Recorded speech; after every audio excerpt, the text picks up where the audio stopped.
Hold on, hold on, yo. Hold on, hold on. Yeah. That was the moment right there. Was that a knockdown to you? Yeah, it could have been easily. The ropes kept him up? Yeah, for sure. Yeah, man. Now, I'm saying if you hit him like that, You're not getting up. keep it. He's going to do the tactics that he's been doing. So he may do some weird kind of, will it bother me? No, but what I really do want, I want the judges to pay attention to the actual who's landing what. Stop holding me, Shakur. Stop holding me, Shakur. Stop holding me. You stop for 1 second, bro? No, Shakur, I can't stop. My titles are on the line. My legacy on the line. Teofimo Lopez rips into Shakur after dissecting his fight, then fires a cold warning once his studied Stevenson's past performances. Teofimo claims those nights reveal a brutal gap between flashy skill and real championship survival, arguing Shakur isn't forged for the physical pressure waiting at the summit. From Lopez's view, talent alone collapses fast when you're staring down a higher level. Shakur was better than the amateurs. So you think with the added weight, he got slower, less sharp? Like, Skills are there, but everything that goes with it, with the body weight and all that, like you say, it ain't for him. He was dominating the Junior Olympics and then the Youth Olympic Games. He even won that. 123, he was still looking sharp. Then 26, 30, 35. I just think the muscle mass, his body he can't carry it. He can't carry with a fighter like my. Teofimo Lopez doubles down, spotlighting the circumstances around Shakur's latest outings, pointing at short notice camps and exhausting travel as excuses hiding sharper flaws. In Teofimo's eyes, merely surviving chaos doesn't equal dominance at all. He insists real championship level isn't scrambling last minute, but seizing control of every variable when pressure peaks and the spotlight burns hottest. Look, body shots gonna hurt, man. They're effective. especially when it's 3-day notice. Yeah, well, yeah, guys, 4-day notice, 3-day notice, whatever the case be, and he got to travel across the world, mind you, right? 16 hours, wherever he at, and, as far as Padley goes. So, yeah, man. All right, and you know, I used to have that. Shakur Stevenson steps forward, peeling back the mindset that pushed this fight into motion. He recognizes Teofimo Lopez's achievements at 140, but twists the moment into a personal trial of his own ceiling. By staring down doubt from fans and from within, Shakur sharpens his competitive edge, flipping uncertainty into fuel. It's a calculated strike, proving that mental toughness can start winning the fight long before the first punch ever lands. I made this fight happen because I know Tio is one of the guys at 140, but he got a big resume, big accomplishments. And I know there's going to be some doubt with people and fans when I go fight this guy. It's going to be people that really believe that this guy is going to beat me. I'm not on the level that I think I am and I say I am, so I made this fight for that reason. That was my competitive edge kind of kicked in when I wanted to make this fight. Fabio Wardley dissects the matchup, crediting Shakur Stevenson's ruthless consistency and razor-clean technique. While he acknowledges Teofimo Lopez's explosive talent, Wardley tilts the scales, casting Stevenson as the sharper threat because precision, timing, and fundamentals cut deeper than brute force when elite fighters collide under unforgiving lights, where discipline quietly suffocates power and decides everything. Stevenson, skills-wise and just how clean he's been as of late, I think it's hard to bet against him, and that's not to take anything away from Teofimo, great fighter, but I just think Shakur is just too clean at the moment. Malik Scott zeroes in on the deciding edge in the Teo versus Shakur showdown. He admits Lopez's speed and volatility, but underlines Shakur's deeper fundamentals and ring wisdom. One slip against Stevenson, overreaching or leaking space, gets punished instantly. Scott's read paints Shakur as the safer, colder operator, proving discipline suffocates raw athleticism when elite stakes collide. I have Shakur winning. I think Teo, concerning explosiveness, he get it. Rapid speed, he get it. But I think when it comes to the craft and fundamentals, you have to go with Shakur. To me, he's a lot more seasoned. And plus, I just believe Teofimo, he makes mistakes to me you just can't make when you're fighting Shakur.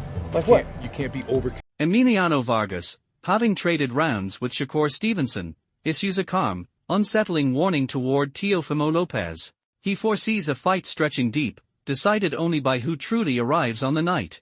Vargas stresses preparation, mindset, and the judges' scorecards as killers, reminding that at elite altitude, tiny shifts in execution can flip a razor-tight battle violently one way or the other, when pressure spikes and margins vanish. For Shakur, I can see a decision for Teofimo. It just depends on, how if Shakur wants to fight or not, how the judges are going to score it. So it just depends on which fighter shows up. Teofimo Lopez fires a hard warning, planting his flag over the division and declaring himself the defending champion who refuses to surrender anything he's bled for.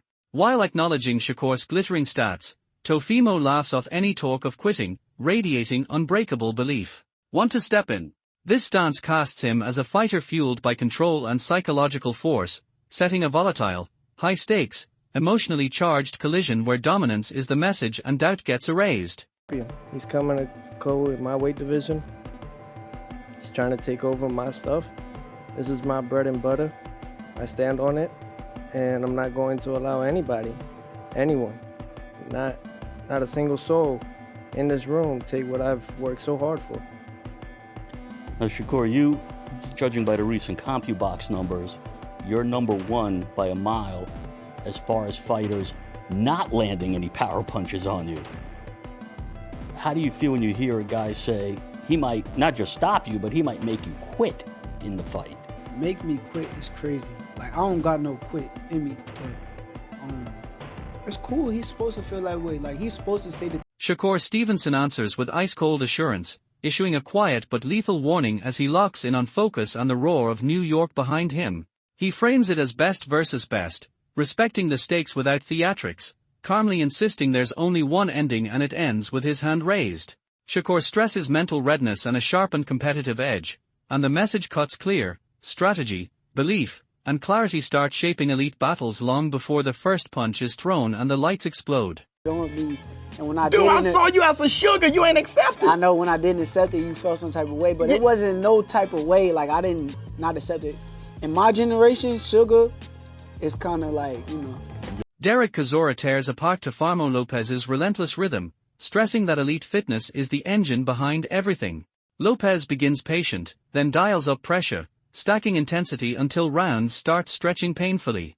By round 6, rivals are already drained, breathing heavy, while he stays fresh, proving stamina and conditioning can outweigh raw power or flash.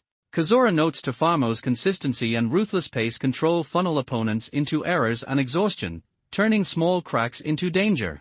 It's a reminder that championship fights are won through preparation and timing, where managed tempo breaks wills and decides outcomes under unforgiving lights, with no escape late on nights. Beats you is fitness. It just takes you, he starts off slowly and going in, and it gets harder and harder and harder. By the time it's round 6, you think you're around 10, but you're only around 6. You have to be fit, and he keeps. Ben Whittaker delivers a sharp breakdown, applauding Teofimo Lopez's explosive athleticism and awkward, unpredictable angles, but balances it by spotlighting Shakur Stevenson's command of distance and tempo. Whittaker argues that while Teofimo thrives on flair, bursts, and chaos, Shakur's disciplined structure, ability to slow the fight, and quiet tactical grip turn chaos into traps. By controlling rhythm and spacing, Stevenson can drain Lopez's surges before they ever detonate. He frames the bout as a timeless collision of styles, raw instinct versus calculated precision. In the end, Whittaker leans toward Shakur, while admitting the danger and spectacle, emphasizing that at this level, adaptability, strategy, and composure matter just as much as speed or power when everything is on the line. He's funny, he's got character, but he's a great fighter. He's very athletic.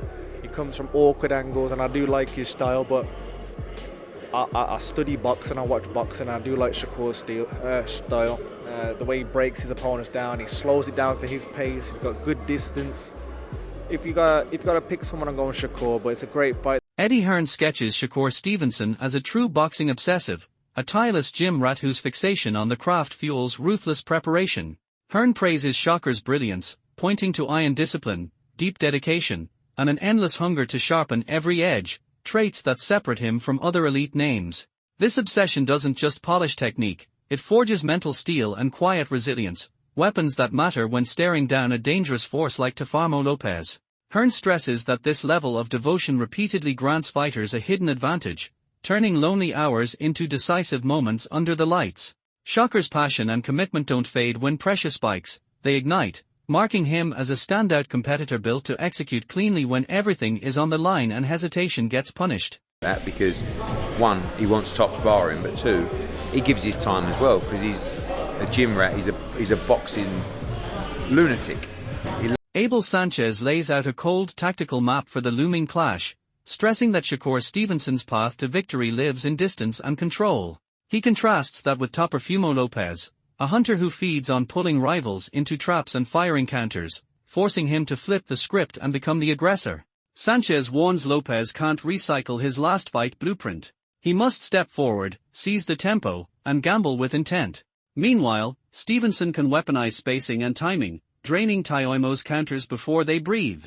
It's framed as a tense chess match, where inches, rhythm, and sharp adaptation quietly decide who survives and who breaks when the pressure tightens. Great talent, and Teofimo looked great in his last fight. Of course, he didn't have Shakur in front of him, but I think that for Shakur, he has to keep the fight at his distance. If he does that, I think it's a win for him. Teofimo, he's more, he wants to draw you and he wants to counter punch. He's gonna have to be a different guy this time. He's gonna have to attack. He's gonna have to be leading the. Shakur Stevenson exposes the fire driving his mindset, making it clear this fight is about for more than a simple win. For him, it's a declaration of greatness.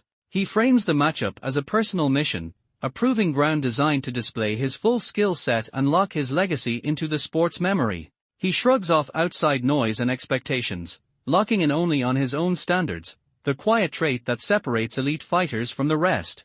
By fully committing to preparation and execution, Shakur reveals mental steel to match his physical precision. This perspective paints him as a fighter who sharpens under pressure, converting belief and motivation into a calculated weapon. Every movement, every punch, carries intent, signaling dominance and delivering a statement meant to echo far beyond the final scorecard and into history. That happened because I wanted to prove myself and prove how great that I am. So, come fight night, like I said, I'm gonna do everything in my power to make sure I come out victorious, but I want to prove how great I am. Like, I want the world to see the greatness within my skill set, the boxer that I am. Like, after we get out the ring, I want everybody to be talking about that. Like, yeah, I'm that guy.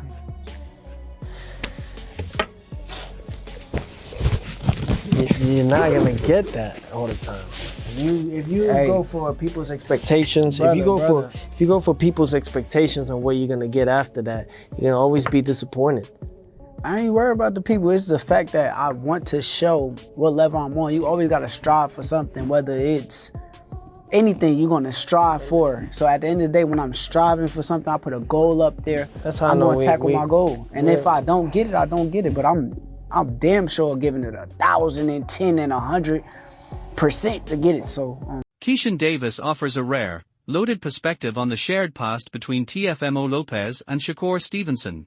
Growing up trading blows with Lopez in the amateur circuit, Davis stresses their deep familiarity and earned respect, layers that quietly complicate this professional collision. He notes both men know each other's habits, strengths, and tells, turning the fight into a tense, high-level chess match instead of a simple athletic showcase. Davis sharpens the stakes, explaining how years of parallel paths and rivalry amplify the pressure, tracing their rise from juniors to the bright lights. The matchup becomes more than skill, evolving into a ruthless test of maturity, adaptability, nerve, and who has truly grown. I had talked about this shit before it was actually official, and I'm like, cool. You know this nigga can fight, right? Cool, like, nah, bro, I know, bro. You know what I'm saying? So, like, we all excited about the fight, bro. Like, we all know what's at stake. Like, we've been knowing Teofimo since we was 12 or 13 years old and amateurs, bro. Like, we all been winning nationals together. Now we're pro having to fight each other, so Timothy Bradley Jr. delivers a razor-edged breakdown of the danger Topo Lopez poses to Shakur Stevenson, making it clear this is anything but an easy night. He dissects Lopez's athleticism, speed, and sudden explosiveness as volatile factors Stevenson must constantly manage. Bradley frames the clash as a high-stakes exam of skill, conditioning, and strategy, where even a brief lapse can trigger disaster.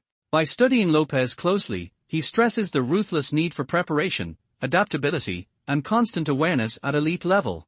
The analysis exposes the fight's sharp duality, Stevenson's surgical precision colliding with Lopez's raw power and velocity. Bradley's insight cuts deeper, reminding that at the highest tier, study, discipline, and execution under crushing pressure matter just as much as natural gifts, and often decide who survives when everything tightens and time runs out. It's not gonna be an easy damn fight for Shakur Stevenson.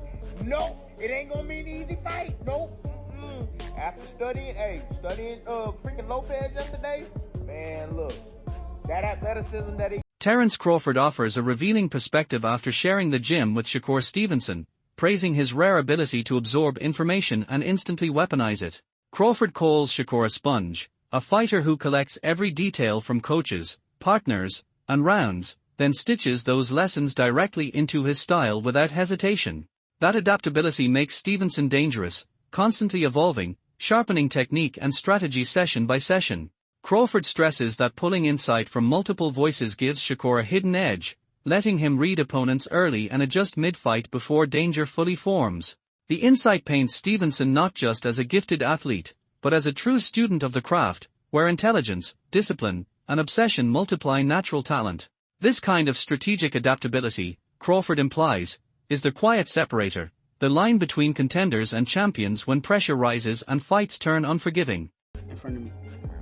Now, Tio, he will capitalize off a guy being smaller like Lomachenko. He could say whatever he want. He know Lomachenko was a small guy. I'm not that little. I'm not. Right. That's a fact. I got reach. I got size. I'm not just no little guy. So, he'll see.